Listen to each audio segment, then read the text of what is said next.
Hey, this is Evan Marquette, dating coach for smart, strong, successful women, your personal trainer for love. Welcome back to the Love You podcast. We're going to teach you to understand men, make better dating and relationship choices, find a relationship that makes you feel safe, heard, and understood. And sometimes it's just about the mechanics of it. Today was going to be a shorter podcast. It's not going to be 20 minutes. It's not going to be an hour, I don't think, because we're going to be talking about something that is concise and important. It's what to do when he moves too fast or too slow, very specifically on online dating sites or apps. If you enjoy this podcast, please subscribe on Apple, subscribe on Spotify, leave us a positive review. You could leave us a negative review if that makes you feel better, but positive always feels better to leave more positive stuff in the world. And make sure you comment if you're on YouTube, because I do read those comments. I do reply to those comments. Same with Facebook or wherever you consume this material. So stick around to the end of the conversation. I'm going to tell you about something that I think I'm underplaying it. It's actually a really big deal. I've completely changed the way I'm doing Love You, and I'm offering coaching. So people who've been listening, if you've ever wanted to get coaching and wanted to get in and always thought it might be too expensive, stick around to the end of the conversation. So you're on a dating site, you're on a dating app, and you know how things work. Guys are generally the initiators, and as a result, because they're the initiators and they get rejected so thoroughly, we're talking 90-95% rejection rate, they tend to not put too much thought into what they're doing. So it's a really kind of bad feedback cycle. He gets rejected regularly unless he's in the top 5% in looks. He's getting rejected regularly. So what is he going to do? Is he going to write you a long, thoughtful, personal response if he's got a 95% rejection rate? No, he is not. He's probably going to write you something generic. Hey, what's up? Great profile. Let's meet. He's going to rush. Right? So when there's guys who are rushing, that's because they're getting rejected left and right. They don't want to spend an entire month getting to know you, only to discover A, that you don't look like your photo, B, that you find someone you like better, right, and you slough him aside even though he hasn't even gotten the opportunity to meet you yet. Men's goal is generally speed, right? So I did a TED Talk about this. You can Google Evan Marquette and TED Talk, and the principles are basically the same as they were when I did it 10 years ago. Men are looking for speed. Women generally want a little bit more comfort. Dating apps have changed that. Women often want to go as fast as men do. If you go really fast, swipe right, text, you're cute, let's meet. Now you're going on blind dates with total strangers. That's a choice. I know people who think that's the best way to date. Don't spend any time. Don't do any courtship. Just meet as quickly as possible. See if there's chemistry. If that's your dating style and you enjoy that, keep on doing it. And this is advice to people who don't enjoy going on blind dates with total strangers after one text. So what we're trying to do is recreate something that got a little bit lost with the rise of dating apps and the fall of old school dating sites like Match or OkCupid, and that's courtship. People like courtship. Women like courtship, and believe it or not, men like courtship too, because it makes dating more fun. It makes dating more comfortable. Even if guys tend to speed things along, they could be nudged into courtship. And in real life, courtship is you meet at a party and he comes over and says, hey, how do you know the host? And you say, oh my God, Brad and I went to college back in the early 90s. And how do you know him? And now you're just in a conversation, and a couple exchanges later, Brad's the guy whose party it is. But guy says, hey, you want to step outside and grab a drink? Right? That's after a few minutes of conversation. You step outside, you grab a drink, you talk for an hour. He writes your phone number on a napkin. This being the early 90s. That is courtship. Connection, moving, locations, longer conversation leads to an exchange of numbers, and then probably a phone call, and then a date. We're trying to bring some of that stuff back. That's a big portion of what I do, is show people how to do this. And I want to show you how to do it. So it's not terribly complicated. It's not going to work on every guy, but it's going to feel better for you, because you generally don't want to go out on blind dates with total strangers, nor do you want to get stuck in what is called texting hell, which is just texting one-liners back and forth for weeks or even months at a time. So if a guy writes to you online and he's like, hey, Brandy, great profile, really attracted to you, want to see if there's chemistry, let's meet in person. You have to slow him down. How are you going to slow him down? You're going to make better conversation. How do you make better conversation? You're going to pick up on a detail in his profile, however minute, and you're going to express an opinion or an observation about it. We call that the opinion opener. It works whether you're writing to him first or whether he's writing to you first, but the idea is to express an opinion or an observation, because if you don't, it doesn't show any personality. Questions are not opinions. I like it too, right? Me too, not an opinion. You have a dog? I have a dog. What kind of dog do you have? Flat, right? You don't want to be a journalist. You want your opinion to matter, so you offer an opinion that is a little bit contrary. We go into great detail on this opinion opener technique in Love You, in the course, in the coaching community, because it's not something that could easily be encapsulated in a short podcast or YouTube video. But the idea is that you're expressing an opinion or an observation. That's a leaping off point for a conversation. If the guy is really insistent, let's meet, he might be tone deaf. He might be selfish. He might be too type A and not be sensitive to your needs. So the key is to figure out how to make this fun for him. So you're writing longer texts, you're offering your opinions, and you're redirecting him to a phone conversation. Okay? When a guy says, hey, you're cute, let's meet, you're not obliged to just meet him, nor do you have to over-explain. You can redirect him and say, love your enthusiasm, Brad, appreciate it. I have this funny thing about not going out with total strangers from the internet after one text, but you seem like a good guy. Would love to get to know you better, hear the sound of your voice. I'm around tomorrow night at 7:30. Let me know if that works for you. Right? That is important because you're telling him, you're setting a boundary, but you're not saying no. You're saying there's a step before I meet you in person. It's a very reasonable step. And by being very specific about it, you can slow him down so you don't have to go out on blind dates with total strangers that you don't want to go out with because they haven't built up enough trust or rapport to earn a date with you yet. You should have high standards. And my recommendation as a coach, and I do this to all my clients, I recommend people do FaceTime conversations before going on a first date. Why? Because the FaceTime conversation is the first date. The FaceTime conversation is the coffee date. Why would you get dressed up, drive across town, and spend hours on someone that you could talk to in 20 minutes and maybe know, oh my God, I'm so not attracted to this guy. People forget that this is a really good use of the phone. So you make longer form conversation via text instead of one-liners back and forth. Why? Well, one-liners, people are mirrors. One-liners lead to one-liners. What's up? Not much.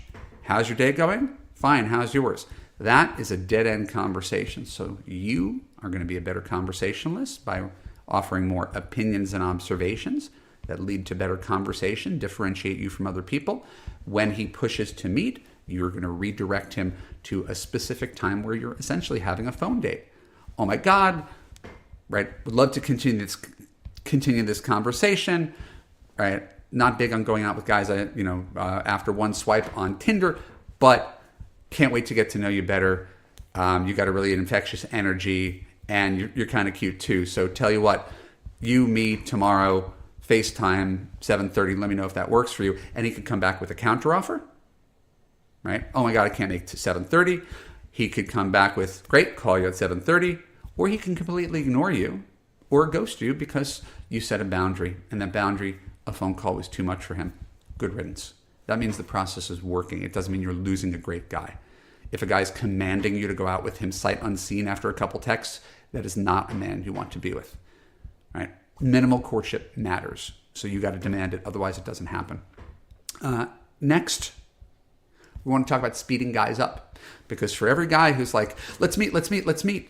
Why does he say let's meet? Because he's being rejected by women left and right. And he does not want to spend a whole ton of time on someone who is probably going to find a guy she thinks is younger, cuter, smarter, or richer. So he wants to meet as quickly as possible to get in person. That explains why guys are in such a rush. Then there's the guys who have a roster. and you don't know where you are on the roster, but you can generally tell based on his eagerness. Maybe you're somewhere in the middle of his roster and he's already booked for Friday and Saturday night and he can't take on anything else. So he might be texting you, but he's not asking you out.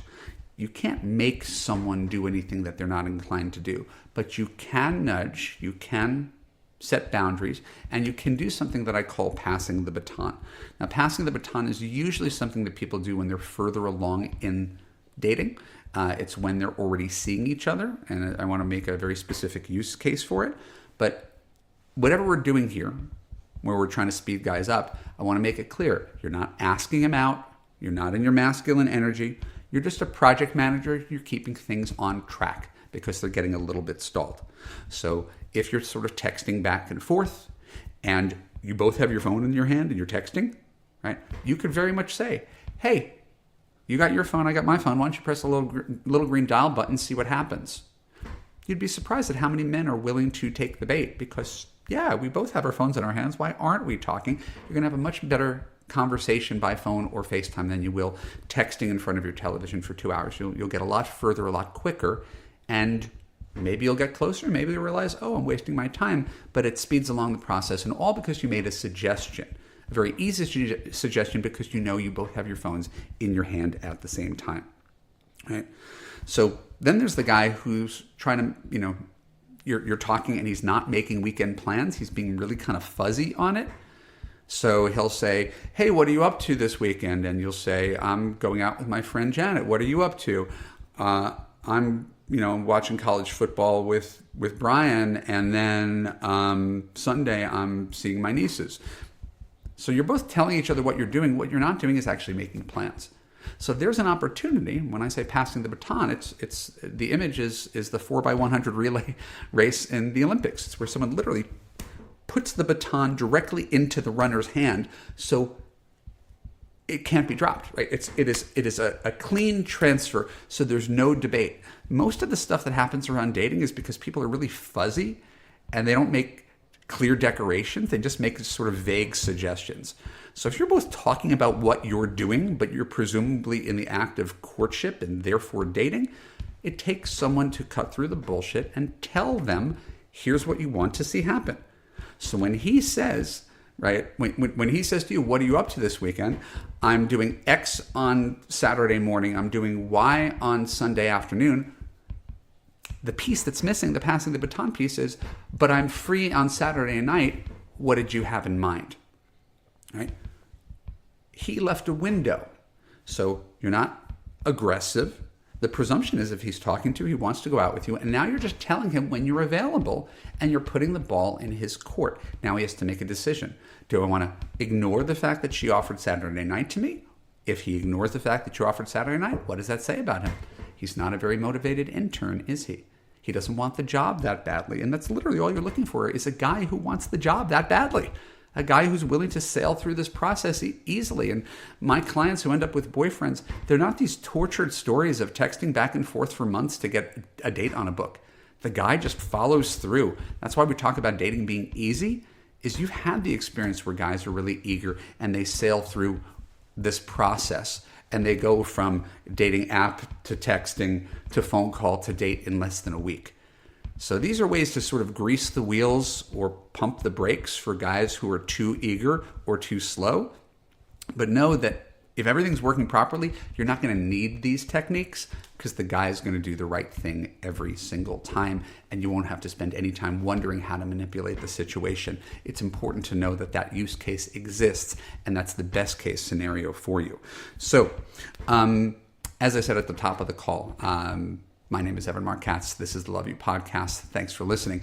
More importantly, if you're not on my mailing list, that's where you should be. It's great that you'll listen to the podcast wherever you get your podcasts, but I send out the most stuff on my mailing list. It's good stuff. It's not intrusive, and you'll look forward to it as a treat in your inbox a couple times a week. Go to evanmarkkatz.com/quiz. Put in your name and email address and take the quiz on whether you're wasting your time on the wrong men. My guess is you probably are, and you don't even know it. So take that quiz. Let me know what you think. And then the really important thing, if you're not already on my mailing list, is that I have just launched my new Love You community. And Love You is my signature course. I started it in 2015. I've taken 13,000 people through it. I'm very, very proud of it. And it's always been it's been paywalled. It's been hard to access because it's my life's work and I'm protective of it. And I only want people who are serious about it to have access to that course.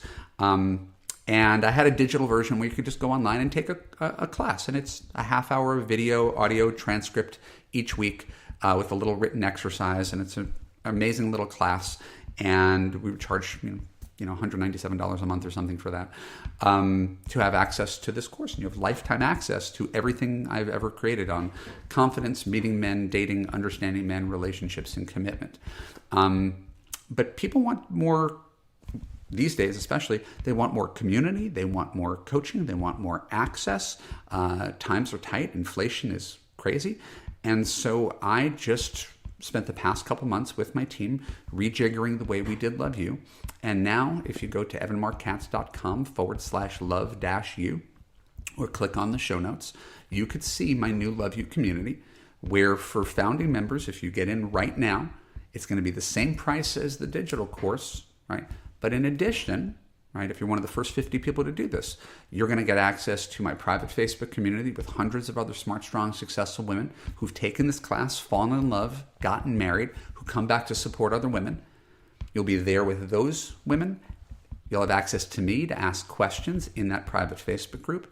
And we're going to do a live monthly Q&A on Zoom. And so if you've ever thought, maybe I want to talk to this guy, this is the best way to do it. I'm only still looking for people who are serious. This is not something where you kick the tires and you do it for like a month. I want people who are going to be with me for at least 6 months to be able to get through the course, and you can continue in the community as long as you want. So if you have been listening to this podcast and thinking coaching with Evan, smart, strong, successful women, those prices seem a little bit out of reach. There's never been a better time than right now to take advantage of this opportunity. Go to evanmarkkatz.com/love-you or click on the link.